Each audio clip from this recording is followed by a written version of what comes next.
Hello, what is up guys? I'm here today, back with another Black Desert video. In today's video, we're going to be taking a look at the most recent patch that came to Black Desert on November 9th of 2022, going over all the important events, as well as major changes to the game, that way you don't miss a thing. This one brings a ton of stuff a lot of people have been waiting for, so quickly before we get into it, if you're new to the channel, please consider subscribing. Helps to grow it, you stay up to date with new content, and we both win, and without further ado, let's get into it and start off with the events like we do every single time, and this week's a little bit light on the events. But first things first, we have a new and returning player award series here. So if you're a new player or just getting back into the game, you're going to get some free stuff. So yeah, that's pretty much it with that one. We have these every once in a while. So if you're new to Black Desert, enjoy your free stuff. And then the second event is additional Garmoth spawns. So there's going to be an additional spawn for EU as well as NA.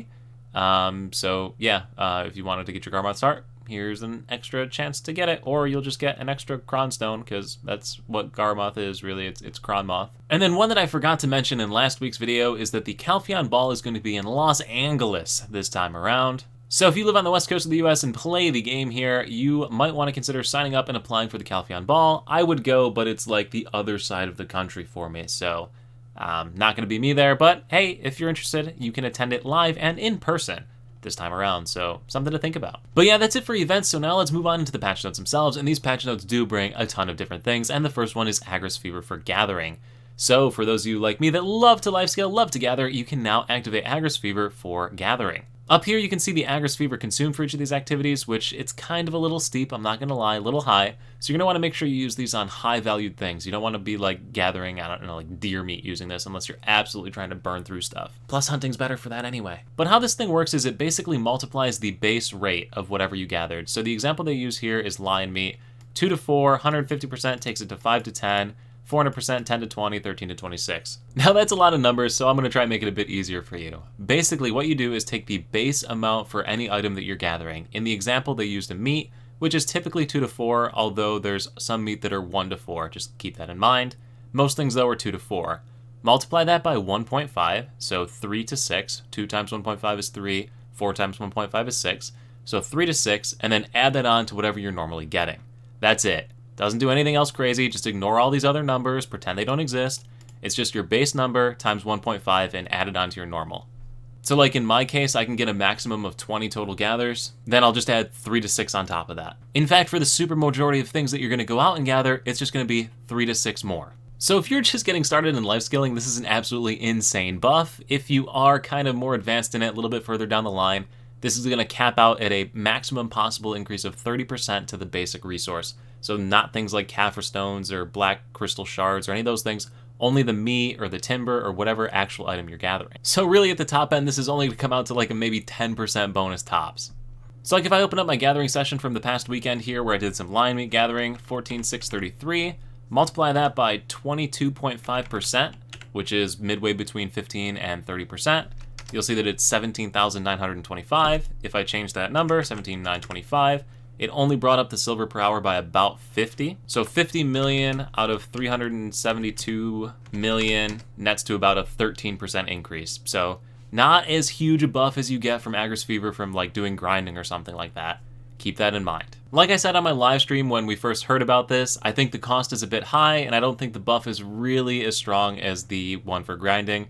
So I do hope they tweak it a little bit, but still, I'm not going to complain about a free 13% buff to my income, right? I don't have to do anything for it, I just get it. But yeah, if you're thinking about should I do life scaling instead of grinding now, I would stick with grinding. Now the next big thing here is the Solare Hall of Fame. For those of you that rank really well in the Arena of Solare, you'll have a Hall of Fame, your character will be in it, and people can go and look at it. We then have a preceding quest for the new Ataraxian dungeon that'll be coming out pretty soon here, so you can run this new little quest line. And then we get into the one that's been spamming my comment section since the day after the season server launched. When can I graduate my character? The answer is now. You can finally do it, so stop spamming it. I don't work for Pearl Abyss. I don't set when the graduation happens. But anyway, that's besides the point.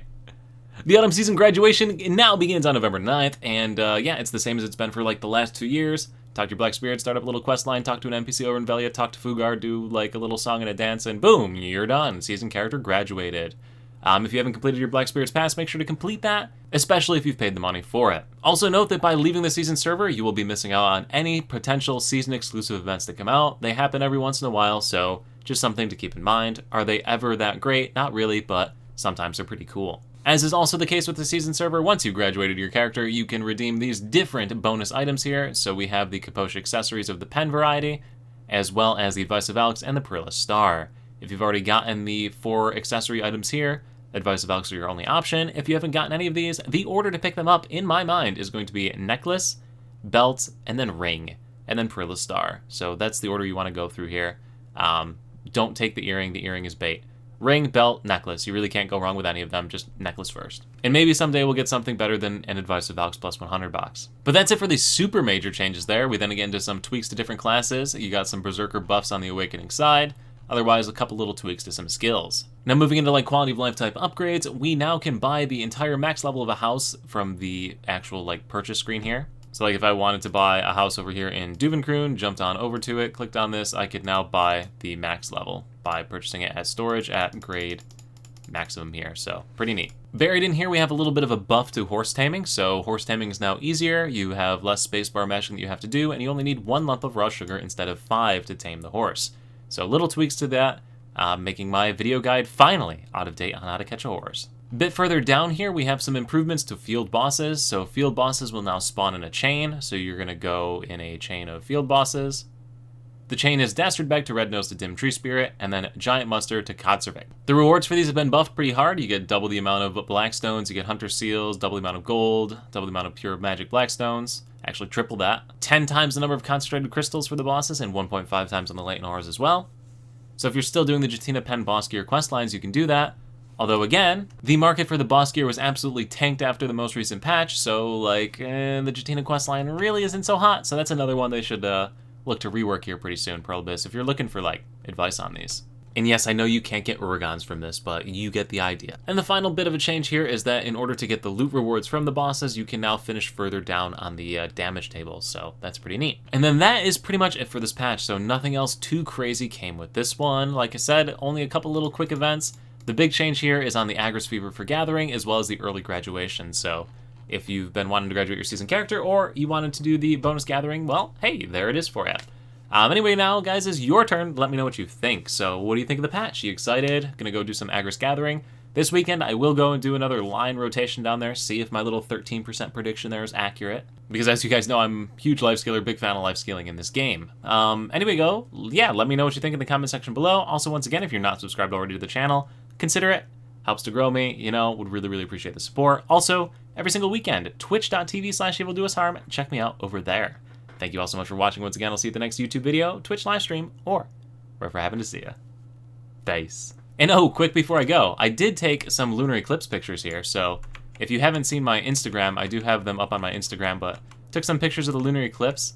Up here on one of these pictures, there it is. That's Uranus, the planet right there. Uranus, that little dot up there. You can see it over there.